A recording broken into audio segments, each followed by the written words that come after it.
sometimes doing stretches or simple yoga or complex yoga or body movements and maybe even, acupressure points like I show, which I just love.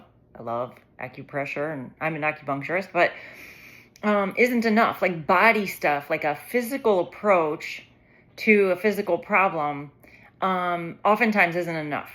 And so that's why I include whatever you want to call it, mental, emotional aspects.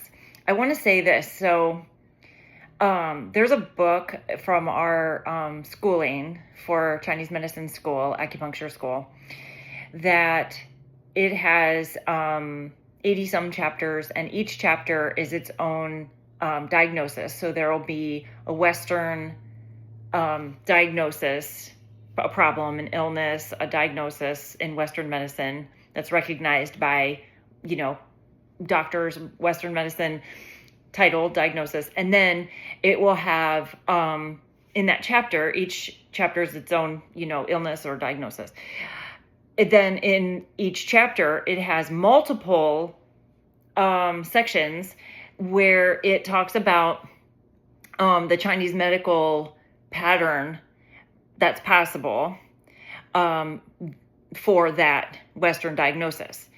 So yeah, this can be its own conversation, but to just say so in Chinese medicine, so we have pattern differentiation as the diagnosis, and it's different than Western medical, terms and stuff. But in this book, in every chapter and in every section, it includes as possible reasons for the illness or the physical health issue, the 7 affects.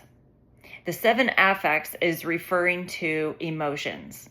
So in this textbook of our study, it says over and over again, because it's in every chapter and it's in every section, each pattern differentiation that it offers for a Western medical diagnosis, as possible reasons for, this occurring. Every single time it says the 7 affects as part of the possible reasons. That means that it's recognizing that our emotions can be included as part of the reason for any illness, any disease, any diagnosis, any physical problems happening in your body. So I feel like I already had that perspective before Chinese medicine. In fact, I got into acupuncture school and Chinese medicine school because I found a book in the public library on acupuncture while I was doing research for my doctorate in music. And I was doing doctorate level research. I did not finish the doctorate in music, to be clear. But during that research, I found the book on acupuncture, and then I was just doing research. I was, aiming to get a doctorate in music. I already had a bachelor's and master's degree in music, and I had body pain for some years as a professional musician, and that includes being a music teacher and, gigging musician. And I was having my own body tension and pain and issues and stuff, which may or may not all have been just from playing music, orchestral music, playing my instrument. Because, that can be its own story too. But anyway, so I got this book. I found this book. I took a stack of books from the library home. And so I was just reading, okay, I'm going to, read this book and cite parts of it in my research and stuff.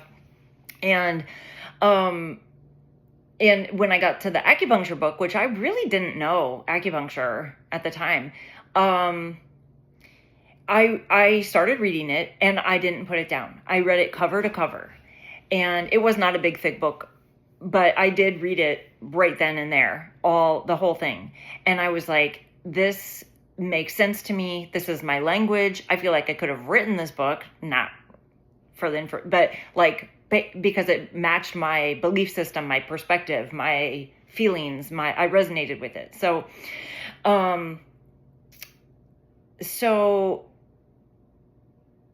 the reason I'm saying this is because, I already had that perspective, I think, before I met acupuncture, right? That I kind of always felt that people's emotions played a role in their physical problems, in their illnesses, and body pain.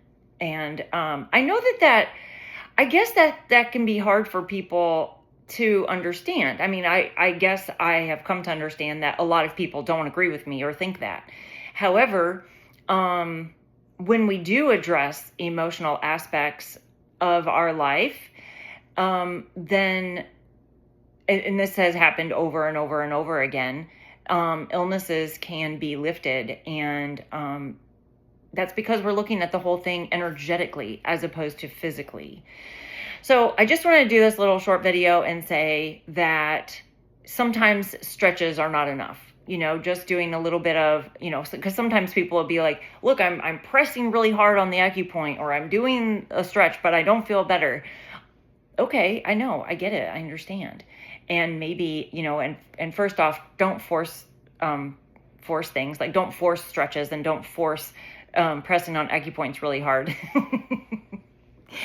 You don't have to wail on your acupoints. And we can talk about that more in the future. But I just wanted to say another aspect of the whole thing is our emotions. And yeah, that can be super layered, right? That can have lots of layers. That can be deep. That can might take a while to unearth, or get down to the core, right? Like, we can be like, oh, okay, then this thing happened, then this thing, and then this built on top of this, and this goes way back, and whatever. So just be easy with yourself. Be kind to yourself. Give yourself a break. I mean, like a emotional break. Like, I'm wishing all positive things in these words, but I'm just saying, like,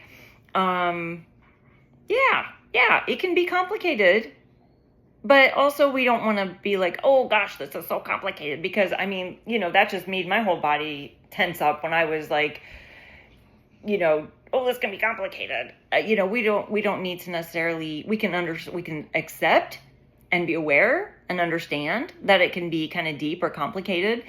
But in that awareness, we can be like, okay, it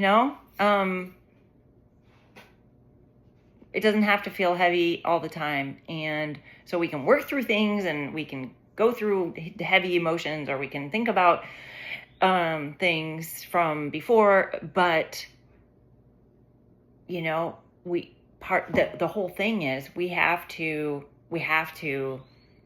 find ways to let it go, to let go, to move forward, to feel easy. And, and I do that in my body, like try to feel easy in my body. And that can then kind of go over into the emotions, and then I feel easy on my emotions. Or I can do the opposite. I can recognize an emotional thing and then start to try to feel easy emotionally, and then that can transfer over into the body.